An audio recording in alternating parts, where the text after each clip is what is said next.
Tem alguém com expectativa daquilo que Deus vai fazer? Amém? Sei que a gente está orando muito hoje, mas eu queria orar mais uma vez com você, amém?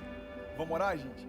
Pai, obrigado por essa palavra, que não seja eu, mas seja o Senhor falando através de mim, que mesmo sendo um jovem pastor, Pai, cheio de anseios pregando, que seja a Tua voz cheia de convicção invadindo o nosso coração.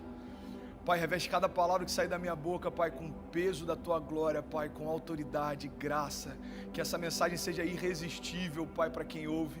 Que cada mensagem que eu liberar, cada palavra que for liberada nessa noite seja como música no coração de quem ouve, Pai. Nós declaramos esse lugar completamente tomado pela Tua glória. Toda distração já saiu daqui, todo cansaço já saiu daqui. Nós te agradecemos, Deus, porque essa mensagem vai mudar a nossa história, em nome de Jesus. Se você crê nisso, diga amém. Bom, gente, eu quero falar hoje sobre um tema que eu sou apaixonado. E essa mensagem é muito objetiva, por isso eu quero te pedir para você não perder nada dela, amém? O tema da mensagem de hoje é Making History. Você pode falar isso junto comigo? Diga Making History. Yes, Making History. Fazendo história, construindo história. E sabe o que eu acho interessante? Durante muito tempo, a igreja entendeu que descansar em Deus tinha muito mais a ver com um papel passivo, de esperar que Deus faça todas as coisas, do que na verdade descansar em Deus fosse você ter confiança de que Deus vai te levar a lugares que você não conseguiria ir, mas você vai dar os primeiros passos para chegar lá. Durante muito tempo a igreja entendeu que construir a sua própria história significava assumir o controle e tomar as rédeas que Deus tinha anteriormente. Você está comigo? Amém? Vamos construir junto essa linha de raciocínio. Durante muito tempo a igreja abriu mão de influenciar a cultura. A igreja abriu mão de influenciar a economia, política, artes, porque a gente se fechou quase que num gueto religioso. Entenda isso, eu não estou criticando o que a gente fez no passado, porque tudo que a gente vive hoje, na verdade a gente se move pelas bases que a igreja construiu quando a gente nem existia. Então se existe uma igreja hoje sendo reformada, é porque alguém construiu para que algo pudesse ser reformado depois, amém? Toda reforma só existe porque antes houve uma construção.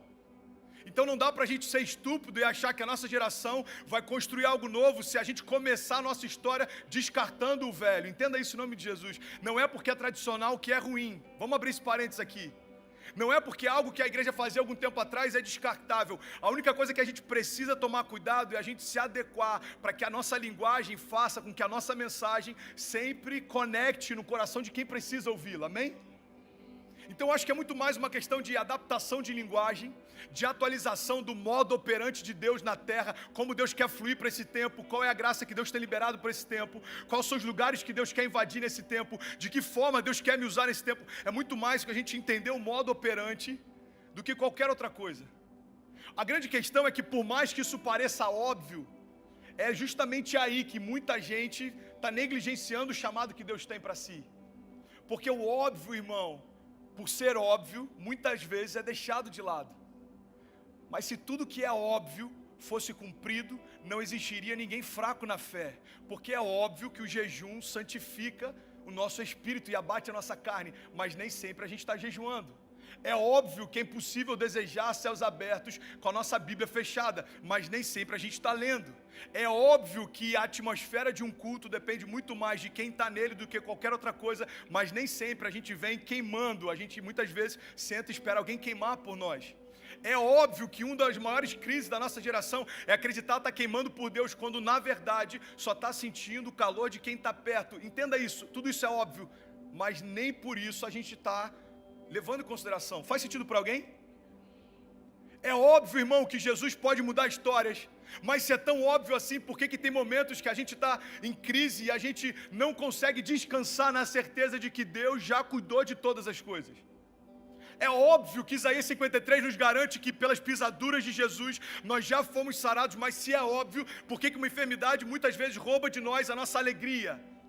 É óbvio que Filipenses 4,19 diz que o nosso Deus suprirá todas as nossas necessidades segundo as nossas riquezas em glória, segundo as suas riquezas em glória. Mas também é óbvio que antes de Filipenses 4,19 a palavra de Deus diz que Paulo está falando isso para a igreja que manteve o ministério através das suas ofertas. Ou seja, a gente se agarra à promessa, mas nem sempre a gente entende o princípio.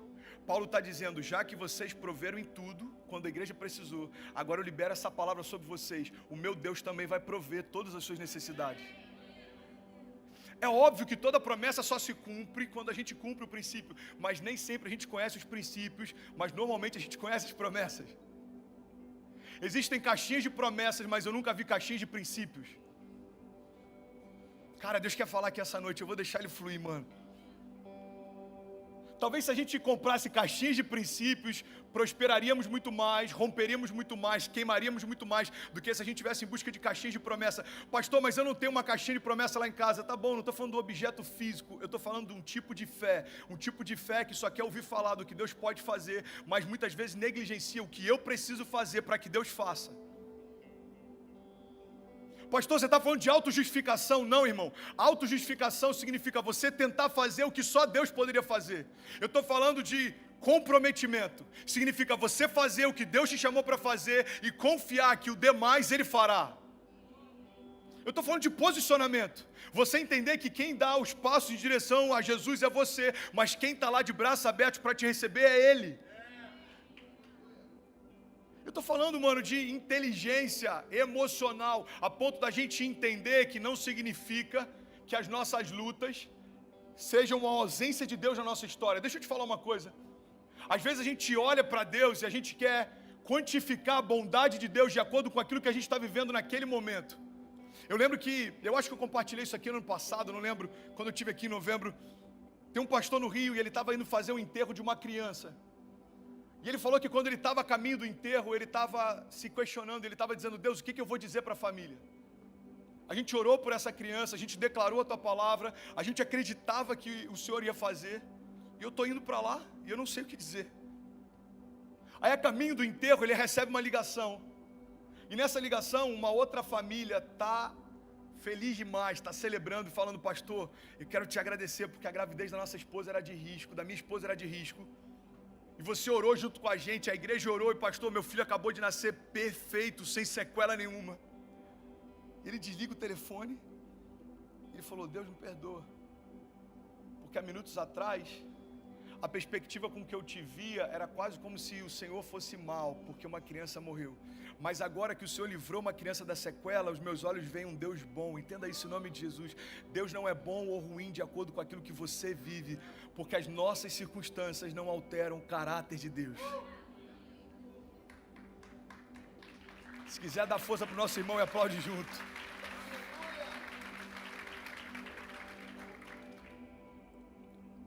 Mas irmão, vamos ser sinceros, isso é óbvio. Isso a gente já sabe. E por que a gente tropeça então? Como o pastor Márcio diz, porque ninguém tropeça em pedra grande. As pedras grandes a gente consegue enxergar, agora as pequenas elas passam despercebido, e são justamente elas que têm derrubado muita gente. Pastor, mas isso é óbvio, eu sei, irmão, santidade é óbvio, mas nem sempre a gente está em busca dela. Identidade é a chave para abrir o teu propósito, isso é óbvio, mas nem sempre a gente sabe a identidade que tem. Promessas, pastor, são declarações que Deus fez, que para mim ainda não aconteceram, para Ele já são reais. Eu sei, irmão, isso é óbvio, mas muitas vezes a gente está muito mais apegado a palavras contrárias que liberam contra nós do que a promessas que Deus já liberou sobre nós. E fechando esse parênteses do que é óbvio, o que eu quero falar com você é que durante muito tempo a igreja entendeu que construir a história significava assumir o papel de Deus, mas não tem nada a ver com isso. Porque existe um princípio no Evangelho, e esse princípio é: Deus está no comando, mas você está no controle. Deus está no comando de todas as coisas, irmão. Deus instituiu todas as coisas, Deus estabeleceu todas as coisas, Deus criou todas as coisas, mas Ele deu para a criação governo sobre ela. Sabe qual é um dos momentos em que a gente mais vê Deus tirando contra a criação? É quando a criação abre mão do seu papel de governo. Você está comigo? Amém? É quando a criação abre mão do seu papel de governo. Você quer um exemplo? A Bíblia diz que quando Jesus lança a palavra e Pedro vem diante dessa palavra caminhando sobre as águas, Pedro começa a olhar para as tempestades e ele afunda. Você já ouviu várias vezes essa mensagem. E aí Jesus, a primeira coisa que ele faz, ele pega Pedro pela mão, mas logo depois exorta ele, dizendo: por que você duvidou, homem de pequena fé? Entenda isso em nome de Jesus. Pedro viveu o que ninguém tinha vivido, Lorena. Só que quando ele estava exercendo aquilo que ele foi chamado para ser, ele hesitou. E Jesus se incomodou com isso. Era quase como se Jesus falasse: Pedro, agora que você assumiu de novo o teu papel de governo sobre a criação, por que que você recuou, homem de pequena fé? Irmão, entenda isso em nome de Jesus. Quando Deus estabeleceu no Éden autoridade para a criação sobre todas as coisas, é quase como se Deus falasse lá no Éden, antes da primeira tempestade surgir: ei, eu estou te dando autoridade para governar as tempestades quando elas vierem também. Eu estou te dando autoridade para governar tudo aquilo que está ao teu redor, enquanto você entender quem é. Entenda isso em nome de Jesus. Irmão, a Bíblia não diz que a vida vai ser fácil, mas pode ser leve. Pode ser leve quando a gente se desprender daquilo que é circunstancial e a gente mergulhar naquilo que é atemporal. Entenda isso em nome de Jesus. Eu gosto muito de falar sobre futuro, sobre o passado e presente, porque eu acho que é uma das maiores dificuldades da nossa geração compreender. Uma geração que se move por propósitos temporais, entender um desígnio que foi formado por um Deus atemporal. Deve ser loucura para Deus olhar para a nossa crise, que a gente está passando por causa de um mês ruim no trabalho, e Ele falar: pelo amor de Deus, eu estou desde a eternidade passada dizendo que eu te amo, eu estou desde a eternidade futura declarando que eu estarei com você todos os dias, e um mês em que você está mal, você está preocupado se eu vou fazer. Não faz sentido para Deus, irmão. Você sabe por quê? Porque Deus não tem um calendário, Ele não se move por isso. Deus já estabeleceu palavras, e o que Ele está chamando para nós é o seguinte: ei, se levanta e começa a fazer história, irmão.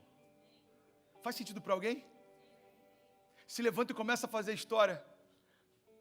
Pastor, que tipo de história? Avivamento? Ginásios, estádios, multidões? Não, cara, isso é reflexo. Começa a fazer a tua história com Deus. É lindo ver um movimento como Descende. Eu tive aqui em Orlando e talvez esteja no Brasil, se Deus quiser. É lindo ver 60 mil ingressos vendidos. Agora, o que queima no meu coração é a mesma euforia que a gente tem para participar de um evento como esse, consumir a gente para vir num culto como esse. Porque, como eu já falei inúmeras vezes, cara, isso foi uma chave que Deus compartilhou comigo e mudou a minha caminhada de fé.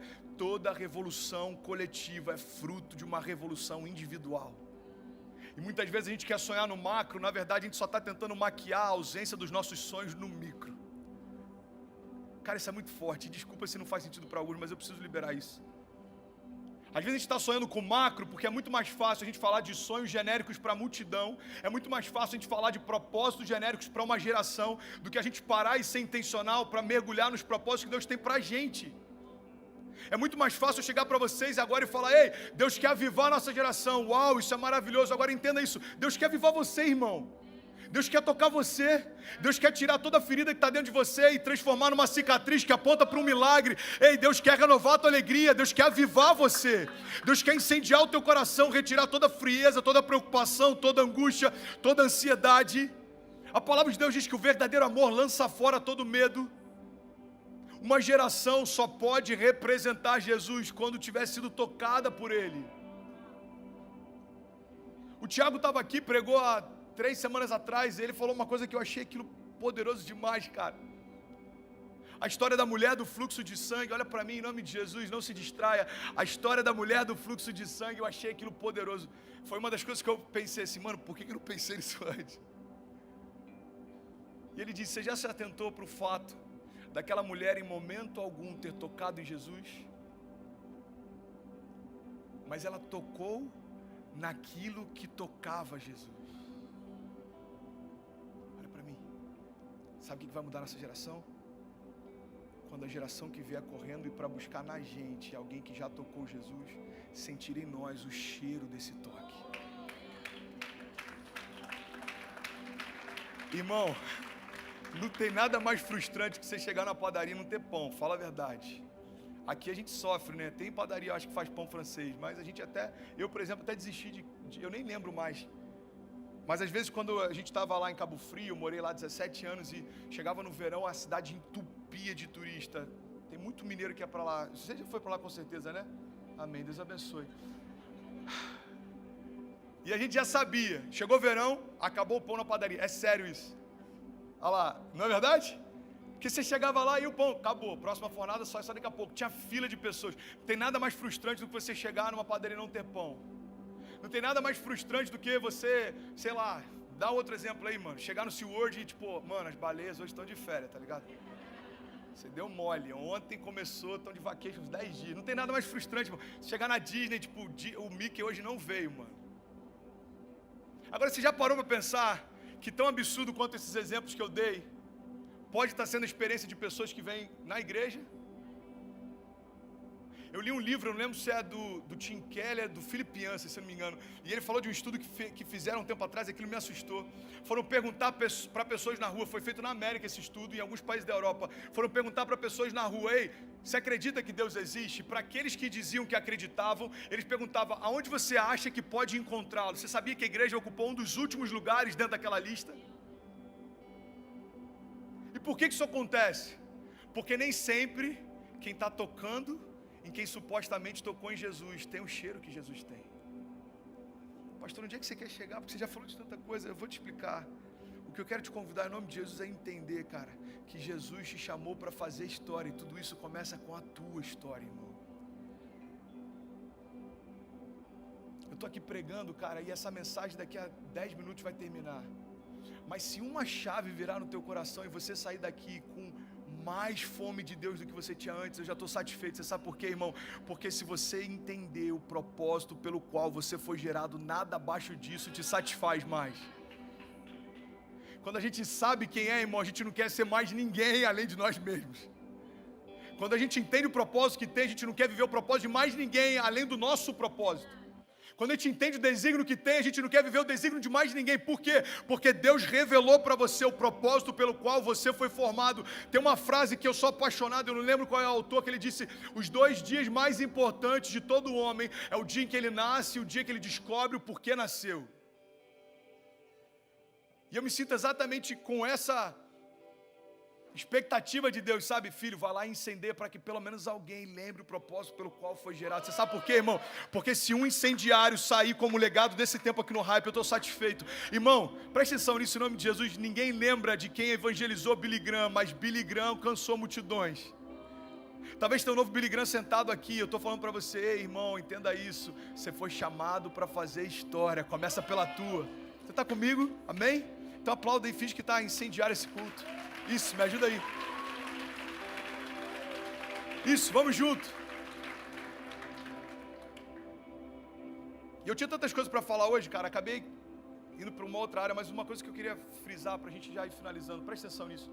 Eu queria compartilhar sobre o filho pródigo. Quantos aqui já leram ou ouviram uma pregação sobre o filho pródigo?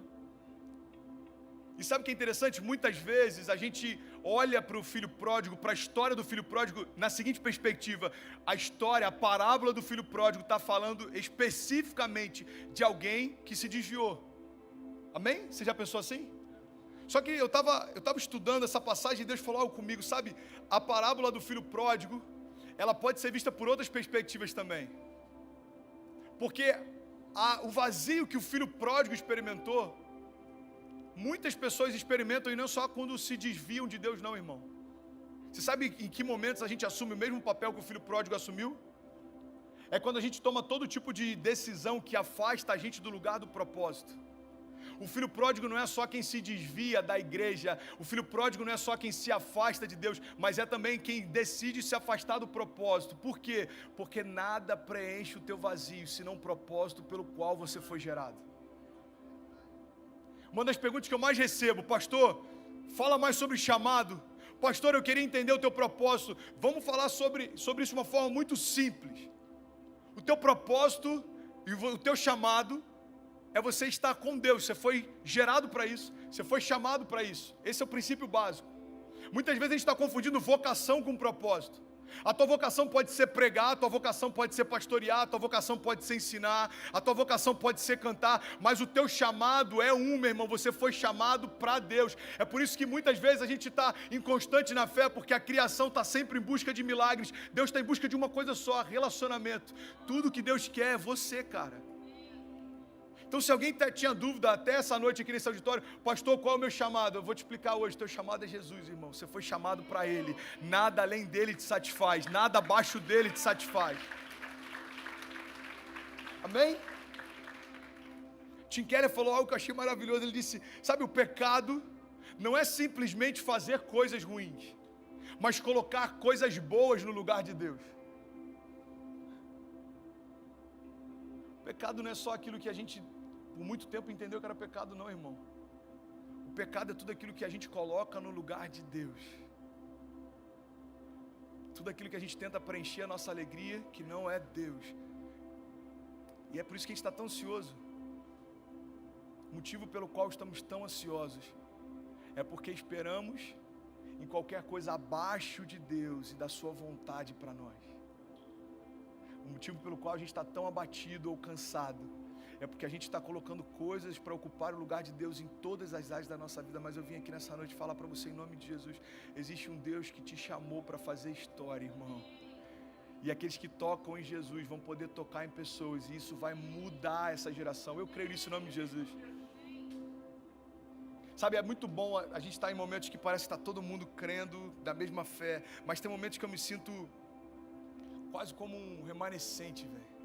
Eu estava em Miami ontem, em Wynwood. E é difícil, irmão. A gente está começando uma igreja no coração de Miami, um dos bairros mais boêmios que tem.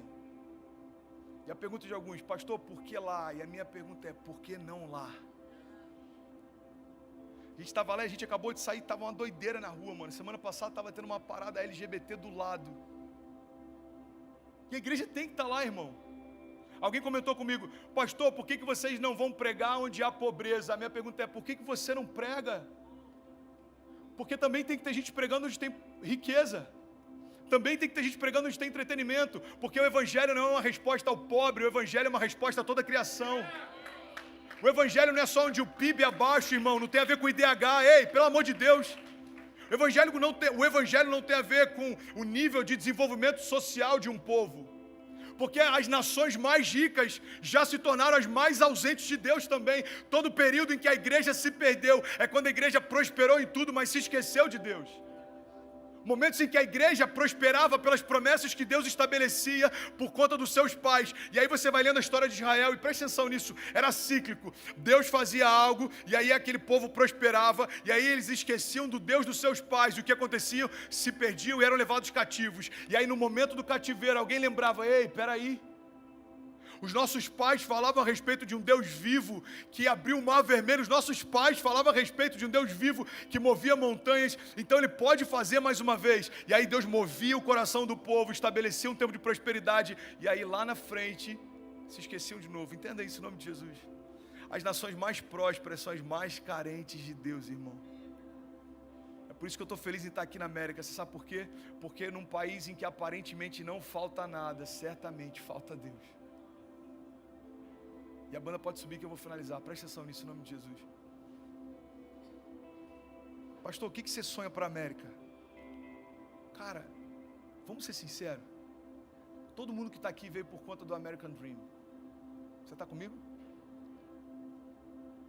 Pode ter uma outra exceção, mas a maior parte de quem está aqui veio por causa do sonho americano. Sabe o que eu percebi pastoreando aqui há 6 meses? Que na terra dos sonhos, muita gente parou de sonhar. Talvez eu estou falando com você, olha para mim em nome de Jesus, eu estou finalizando, cara. Não se distrai, você não deixou de estar num outlet para estar aqui à toa, irmão. E eu estou falando sério. Isso é muito forte, cara. Deus falou comigo: filho, na terra dos sonhos, muita gente parou de sonhar. Você sabe por quê? Porque não tem a ver com a terra que você está. Tem a ver com quem você é e o que você carrega. Irmão, eu já vivi coisas com Deus na Bolívia, eu já vivi coisas com Deus na Bahia, eu já vivi coisas com Deus em Los Angeles, eu já vivi coisas com Deus em Las Vegas, eu já vivi coisas com Deus em Tijuana. Então assim, eu já tive lugares pobres e ricos, eu já tive momentos bons e ruins, eu já tive em leitos de hospitais, eu já tive no palco de grandes conferências, e eu sei de uma coisa, cara, em todos os lugares, a única coisa que me trazia sentido é saber quem me estabelecia lá. Eu já contei pra vocês da história do sabonete, mas eu vou contar de novo, mano. Eu acabo de sair de uma internação, tem 3 meses que eu saio da internação, e aí eu vou pra Los Angeles, me convidam pra uma conferência. Quando eu chego lá, primeiro dia lá, eu vou abrir a necessaire e tem um sabonete. E aquilo me quebrou por dentro, cara, porque não era um sabonete qualquer. Era o sabonete com o logo da clínica que eu estava internado 3 meses antes. Aí eu olhei para aquele sabonete, veio um filme na minha cabeça. Kezinha sempre reclama que eu falo demais do período do hospital, mas cara, isso aqui eu sou. Quando vierem novos desertos, lá na frente eu falo deles. É verdade. E aí eu olhei para aquele sabonete e Deus falou bem nítido no meu coração: não esquece quem você é, Porque a tua identidade te livrou do leito do hospital e também te levou para as nações. Não esquece quem você é. Presta atenção nisso, cara. Aplauda ele em nome de Jesus. Eu tô aqui para te convocar para um tempo, mano, em que a gente vai fazer história e tudo isso tem a ver com uma coisa: quem você é. Porque tudo que você vai viver depende de quem você é. Entenda isso em nome de Jesus. Você já andou com alguém que, sei lá, você vai na concessionária, esse cara já comprou vários carros lá. Aí você chega lá, o gerente fala, mano, pega o carro que você quiser, velho. Já teve essa experiência ou não? Não, né? A gente vai chegar lá. Esses dias eu fui na concessionária de um irmão aqui da igreja, aí o carro tinha que ir para a oficina. Eu falei, você tem como deixar um carro comigo? Pastor, pega o carro que você quiser aqui do pátio. Presta atenção nisso em nome de Jesus. Você acha que isso está disponível para qualquer cliente? Não. Por que ele fez isso comigo? Porque ele tem carinho por quem eu sou. Amém? Ok. No reino é a mesma coisa. Tudo está disponível, mas só os filhos maduros têm acesso. Então tem coisas que a gente está esperneando, dizendo, Deus, por que eu não estou vivendo? E Deus está falando, porque você esqueceu quem você é. Assuma a tua identidade de filho. Tudo é possível ao que crê, irmão. Isso não é uma ideia, isso é uma verdade. Tudo é possível ao que crê. Tem coisas que você está vivendo hoje, talvez você nem lembra, mas já foram motivos do teu choro no teu quarto há anos atrás. E olha só, a gente nem lembra mais. Tem coisas que a gente está vivendo que há anos atrás pareciam impossibilidades, hoje se tornaram até banal. Sabe, é um exercício para mim não me acostumar com a bondade de Deus. A gente tem que entender que a gente vai viver debaixo dela a vida inteira, mas a gente não pode negligenciar que a gente não merecia. Irmão, a gente tem que trazer a nossa memória. Deus, eu não merecia viver o que eu estou vivendo, eu não merecia sonhar o que eu tenho sonhado, eu não merecia ir para os lugares que eu tenho ido, mas tudo isso é porque o Senhor é bom e a tua misericórdia dura para sempre. Então eu quero em nome de Jesus ministrar isso para a gente finalizar. Eu quero ministrar sobre identidade. A tua identidade libera o teu destino. A tua identidade libera o teu milagre. A tua identidade libera as tuas promessas. A tua identidade libera o teu futuro. Você sabe por quê? Porque Deus desejou você, irmão. E o inferno inteiro pode ficar revoltado com isso, mas nada vai mudar o fato de você ser filho. Você sabe por que o inferno tem tanta raiva da gente? Você sabe por que o inferno vem com tanta fúria? Porque nenhum anjo, seja estabelecido no céu ou caído, pôde se tornar para Deus o que nós nos tornamos. Irmão, você sabe por que Deus desenhou você? Porque Ele olhou para tudo que Ele tinha criado, Ele sentiu que ainda faltava alguma coisa, cara. A gente tem que entender isso. Deus olhou para tudo que Ele tinha criado, Ele falou, ainda falta algo. Sabe quem que faltava? Você. E aí vai ter algum teólogo chato que vai falar, pastor, que heresia é essa, irmão? Você está falando que em Deus faltava alguma coisa? Irmão, se não faltava você, me explique então por que Ele abriu mão de tudo e invadiu o inferno para ter você de volta. E tem gente que fala, cara, sabe por que Deus não se incomoda com o teu pecado quando Ele vai te abraçar? Porque Ele olha para você e vê Jesus. Não, irmão, Ele olha para você e vê Jesus também, mas Ele vê você. Porque Jesus Ele já tinha, mas abriu mão dele por um tempo para ter você de volta para sempre. Ei, Ele desejou também você. Ele desenhou você.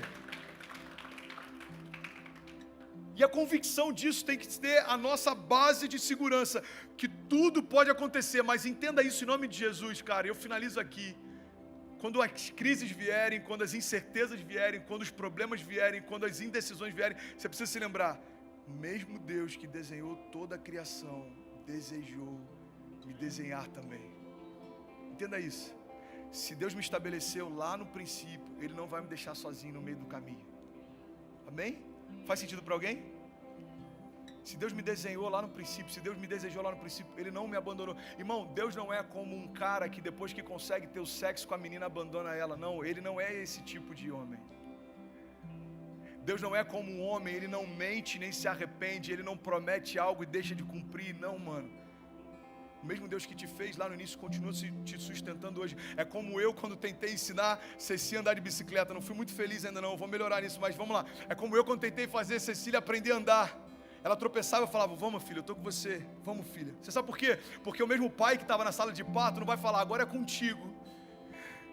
Eu já paguei o parto, agora você se vira. Não, vamos, filho, eu tô com você. Aí ela caía, chorava. Não, filho, levanta, vamos, eu tô com você. Mano, Deus está exatamente assim com pessoas assim, aqui nessa noite. Aí você tropeçou, aí você tá falando, cara, eu vou fugir de Deus. Deus tá falando, não corre de mim, corre pra mim, eu tô com você. Deus, mas eu me sujei. Tá bom, filho, deixa eu trocar suas vestes. Pai, mas eu estou sujo, tá bom. Deixa eu então trazer o meu sangue sobre você, a redenção, a justificação. Em mim você é salvo, justificado, lavado. A gente continua caminhando, a gente começa a crescer. E aí tem um momento em que a gente esquece que é Deus quem faz todas as coisas. E a gente tropeça porque é autossuficiência. Aí Deus fala, filho, não tem problema. Você não me decepcionou, eu sabia que você ia cair nisso. Mas levanta de novo, vamos, filho, eu estou com você. A única coisa capaz de mudar a nossa história é a gente entender quem a gente é e quem Deus é. Eu quero te convidar a ficar de pé em nome de Jesus. Eu quero orar com você. Fique de pé, não se distraia.